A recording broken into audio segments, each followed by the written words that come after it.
10 दिन से नोएडा के अंदर में मजदूरों के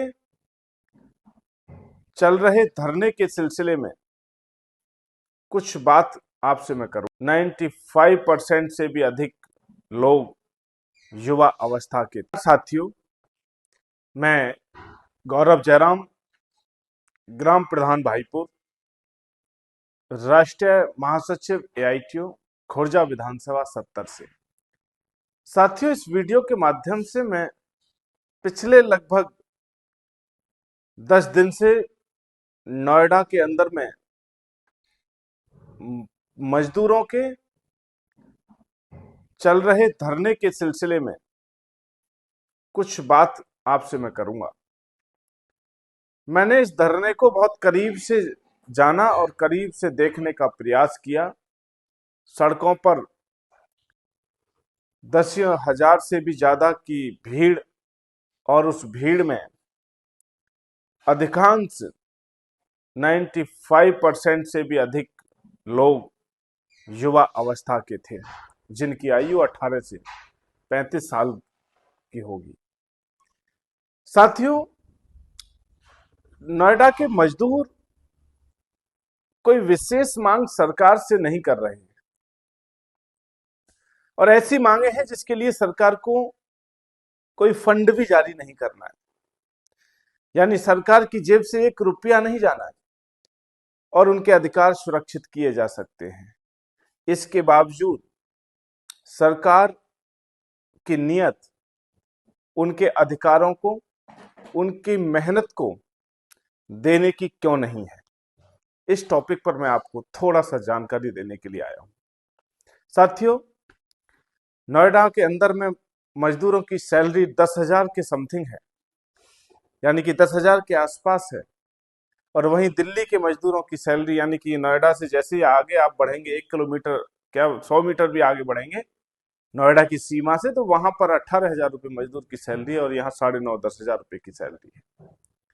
मजदूरों की मांग ये है, सिंपल सी मांग है, कि उनकी सैलरी को दिल्ली से बराबर किया जाना चाहिए, यानी लगभग 20,000 रुपये का उनको मजदूरी मिलनी चाहिए, चाहे वो किसी भी कंपनी में काम करते हैं या किसी भी प्रकार का मजदूर है, चाहे वो ईंटा ढोता है, चाहे वो पैकिंग करता है, चाहे वो मशीनरी के ऊपर में खड़ा रहता है, जो भी उसका काम है, या लोडिंग कर रहा है, अनलोडिंग कर रहा है, उसकी सैलरी 20,000 कम से कम होनी चाहिए, और वाजिब मांग है। और मैं समझता हूँ कि आप लोग भी इस बात से सहमत होंगे कि नोएडा जैसे शहर के अंदर में, जहाँ 3,500 रुपये का ब्लैक में सिलेंडर लेना पड़ता हो, जहाँ 4-5 हजार रुपये का रूम का रेंट, अगर वो नॉर्मल रूम लेगा, बहुत ज्यादा थर्ड क्वालिटी का रूम लेगा, तब जाकर के उसको 4-5 हजार रुपये का रूम रेंट वहां पे देना होगा। तो ऐसी परिस्थिति में आखिर 10,000 में वो अपने परिवार, अपने बुजुर्ग माँ बाप, अपने बीवी बच्चों का वो कैसे भविष्य जो है वो देख सकता है, कैसे सबको सरवाइव कर सकता है, ये हम सब लोगों को चिंता का विषय है। लेकिन पिछले 10 दिन से लगभग जिस तरीके की बर्बरता नोएडा के प्रशासन के द्वारा इन मजदूरों के ऊपर की जा रही है, मजदूरों के साथ जिस तरीके का बिहेवियर जो है वहां पे अपनाया जा रहा है, वो बहुत ही निंदनीय है। हाँ, शुरुआत में जिस प्रकार की आगजनी तोड़फोड़ हुई वो बिल्कुल गलत हुई। युवाओं को इस प्रकार से नहीं करना चाहिए था, अपनी बात को शांतिपूर्ण ढंग से, जैसा अभी वो शांतिपूर्ण ढंग से अपनी बात को रख रहे हैं, शुरुआत से ही ऐसे ही रखना चाहिए था।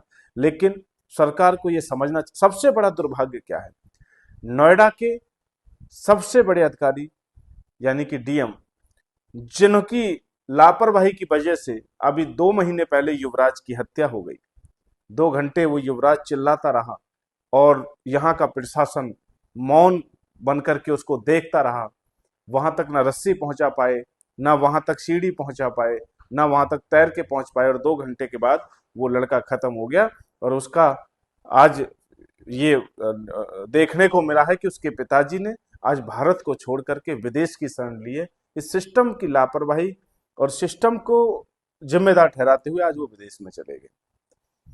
तो जिलाधिकारी नोएडा और जिले के नोएडा के तमाम लीडर, तमाम नेता, वो नेता जिन्होंने अभी कुछ दिन पहले इन्हीं कंपनियों की छुट्टी करा के इन्हीं मजदूरों को जेवर एयरपोर्ट पर ले जाकर के भीड़ बनाने का काम किया और ये युवा, ये तमाम मजदूर वहां पर पहुंचे।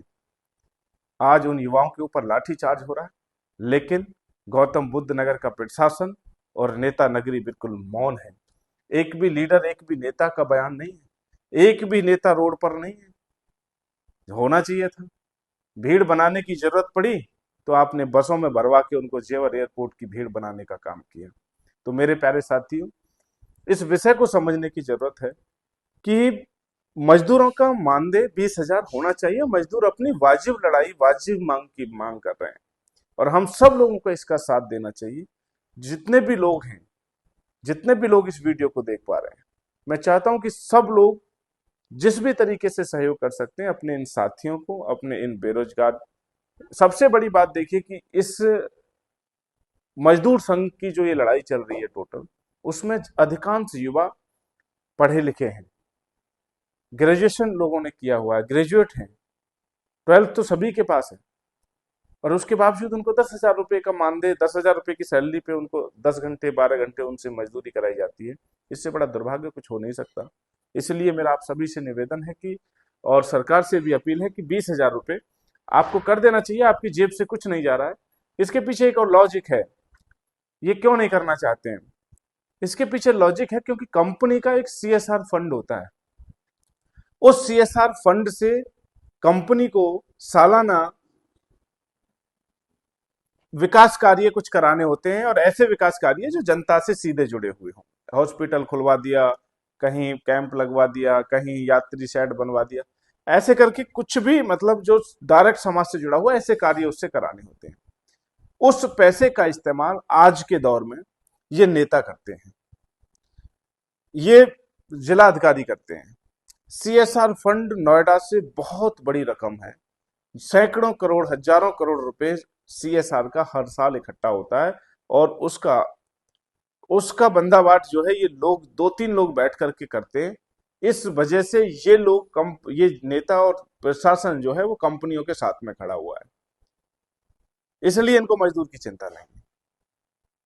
जबकि ये नियम है कि CSR को लगाने का अधिकार कंपनी को है, और कंपनी उसको ऑडिट कराएगी, बाकायदा कंपनी उसको लगाएगी पैसे को, लेकिन उस पर भी अधिकारियों ने और नेताओं ने कब्जा कर रखा है। इसलिए ये कुछ भी बोलने को तैयार नहीं है, मजदूरों के साथ में खड़े होने के लिए ये तैयार नहीं है, क्योंकि इनको CSR से सैकड़ों करोड़ रुपए का प्रॉफिट होता है। बहुत बहुत शुक्रिया मेरे प्यारे साथियों, यही जानकारी आप तक पहुंचानी थी। आप इसको फॉलो कर सकते हैं और इसी प्रकार की जानकारी आप तक पहुंचाता रहूंगा। बहुत बहुत शुक्रिया।